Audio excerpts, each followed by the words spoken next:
네, 안녕하십니까. 저희는 금공가공조인데요. 저희가 이번에 기업의 발인 발표를 할 기업은 한국수출입은행과 예금보험공사입니다. 먼저 목차에 대해서 말씀드리도록 하겠습니다. 저희는 먼저 한국수출입은행을 소개하고 예금보험공사도 소개한 후 저희 그 세 달인이 이 기업을 통해서 탐구를 하고 분석한 결과에 대해서 어떤 점들이 좀 우리가 궁금했고 또 어떤 점들을 더 풀어나갈 수 있었는지 그리고 향후 계획이 저희는 어떻게 앞으로 세워나갈지에 대해서 그것을 중점적으로 말씀드리도록 하겠습니다. 먼저 한국수출입은행입니다. 저희는 기업에 대한 소개에 대해서 이제 시간이 5분밖에 안 되기 때문에 세 가지로 핵심 요약을 해서 말씀드리도록 하겠습니다. 저희가 기업을 분석할 때 가장 중요하게 여겼던 것은 업종이 무엇이고 그다음에 기능과 설립 목적이 무엇인지를 아는 것이 이 기업을 지원하는 데 가장 중요한 부분이라고 생각해서 이 부분에 대해서 소개드리도록 하겠습니다. 먼저 한국수출입은행은 ECA, EDCF, IKCF로 세 가지 업무를 거시적으로 다룹니다. ECA 같은 경우에는 한국수출입은행에서 이제 국내 기업이나 해외에 있는 기업들의 그런 수출 기업들이 좀 더 이렇게 대출이나 보증이나 이러한 외국한 상품이나 이러한 것들을 잘 할 수 있도록 이제 해주는 금융 전문가 역할을 하고 있고요. EDCF 같은 경우에는 이제 유상 원조를 하는 사업인데요. 이제 개도국이나 이제 다른 어떤 나라들에서 필요한 정책이나 필요한 그런 수도 사업이나 아니면 인프라 구축이나 이런 부분에 있어서 우리나라에서 이제 공적으로 유상 원조를 해주고 있는 사업을 맡고 있습니다. 마지막으로 남북협력기금 같은 경우에는 예시로 들자면 개성공단에 있었던 그런 지원했던 사업들에 대한 이제 하는 그런 기업들이 지금 현재도 사업이 계속 유지해 나가고 있는데 그 사업을 하던 그런 기업들이 다시 재성장할 수 있도록 도와주는 역할을 하고 있습니다. 설립 목적을 좀 분석하게 된다면 거시적으로 대출 상품과 채무 보증, 이행성 보증 상품, 외국한 상품을 한국수출입은행에서는 제공하고 있다라고 봐주시면 좋겠습니다. 다음으로는 예금보험공사입니다. 예금보험공사도 마찬가지로 세 가지로 나눠서 말씀드리도록 하겠습니다. 저희가 인터뷰를 하고 분석한 결과 예금보험공사는 경영관리인, 하단관제인, 예금보호인으로서의 역할을 하고 있습니다. 먼저 경영관리인이라는 것은 예금보험공사 같은 경우에는 이제 부실회사가 생겼을 경우에 그 부실회사가 다시 회생할 수 있게끔 도와주는 경영관리인의 역할을 하고 있고요. 그 과정에서 만약에 회생하지 못하게 된다면은 이제 곧바로 그 경영관리인이 하상관제인으로의 역할로 넘어가게 되어서 그런 역할을 합니다. 또 이제 예금보험공사가 보장하는 범위 내에서 예금자를 보호해주는 역할을 하고 있다라고 기업에 대한 이해를 해주시면 좋겠습니다. 그 다음으로는 저희 이 달인 3명이 기업을 분석하면서 가장 인상 깊었던, 그러니까 질문하고 사전조사를 했던 부분 중에서 가장 인상 깊게 기억났던 부분들에 대해서 발표를 해드리도록 하겠습니다. 저는 먼저 한국수출입은행의 역할에 대해서 좀 궁금했습니다.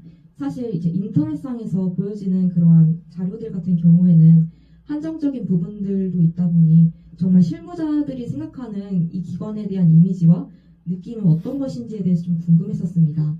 그래서 이에 대해서 이제 현직자분께 인터뷰를 해보니 한국수출입은행은 정책금융기관이라는 점을 좀 이렇게 인지를 해줘라라는 점을 좀 강조해 주셨습니다.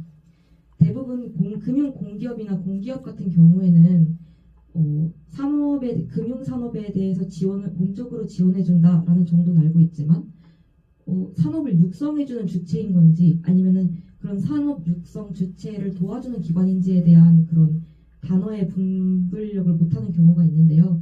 이제 그런 부분을 알 수 있어서 좋았습니다. 그 다음으로는 그러한 인터뷰를 기반으로 제가 느낀 점은 저조차도 이러한 금융공기업에 대한 단어의 의미를 잘 몰랐었는데요. 제가 금융공기업에 가고 싶어 한 이유는 우리나라에 있는 산업들이 좀 수출하는 산업들이 이게 유망하는 산업들이 제한적인데 어떻게 하면 좀 성장하는 데 있어서 도와줄 수 있을까라는 점을 좀 생각하면서 이 공기업을 지원을 하려고 방향을 틀었는데요. 이제 이번 수출입은행에 대해서 분석하게 되면서 그 공적 금융기관이라는 것의 의미가 무엇이고 내가 정말 가고자 하는 곳이 어떤 곳인지에 대해서 분석할 수 있었습니다. 향후 계획으로서는 저는 지금 현재 EDCF 서포터즈 활동을 진행을 하기 시작했고요. 또한 이제 이러한 공적 금융에 대해서 하기 위해서는 신뢰성과 전문성이 뒷받침해야 되기 때문에 학회에서 경제 이슈 보고서를 작성하거나 발표 연습을 하여 그런 금융 지식들을 좀 더 쌓을 예정입니다. 더불어 앞으로 금융 공기업 인턴을 지원해서 조직적인 이해도 좀 더 함양하려고 합니다. 다음으로 다음 발표자 보도록 하겠습니다. 네, 저는 다양한 금융 서비스를 제공하고 있는 한국수출입은행의 특별한 사업에 대해서 관심이 생겨서 또 특히 우리나라 기업뿐 아니라 개발도상국과 관련한 사업을 하고 있는 것을 알 수 있었고 이에 대해 관심이 생겨서 질문 내용으로 한국수출입은행은 개발도상국의 경제 발전을 지원하고 있는 프로그램에 대해서 여쭈어봤는데요. 현직자분의 말씀으로는 특히 EDCF 사업이 있는데 이 부서는 차관을 제공하여 저리로 대출해주는 업무를 하고 있다고 알 수 있습니다. 그래서 개발도상국의 도로, 공장, 수도 등을 유사한 원조를 지원해주는 사업을 한다는 것을 알 수 있었습니다. 느낀 점으로는 EDCF 사업이 개발도상국의 경제 발전을 위한 중요한 사업으로 한국의 경제적 영향력을 세계적으로 확장할 수 있다는 점을 알 수 있었고요. 향후 역량 계획으로는 국내외 경제 동향 파악 능력, 금융 및 경제 지식 함양, 그리고 팀워크 및 협력 경험을 꼽을 수 있을 것 같습니다.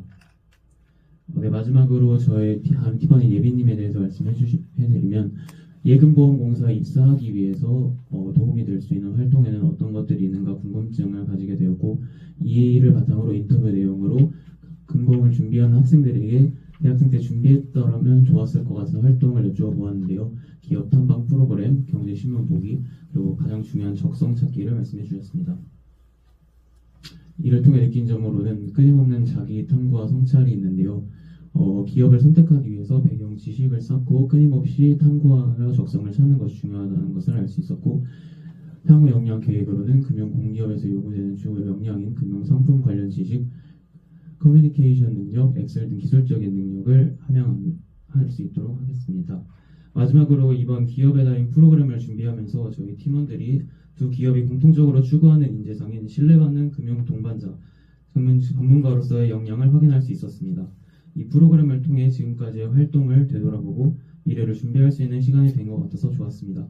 이상으로 발표 마치겠습니다. 감사합니다.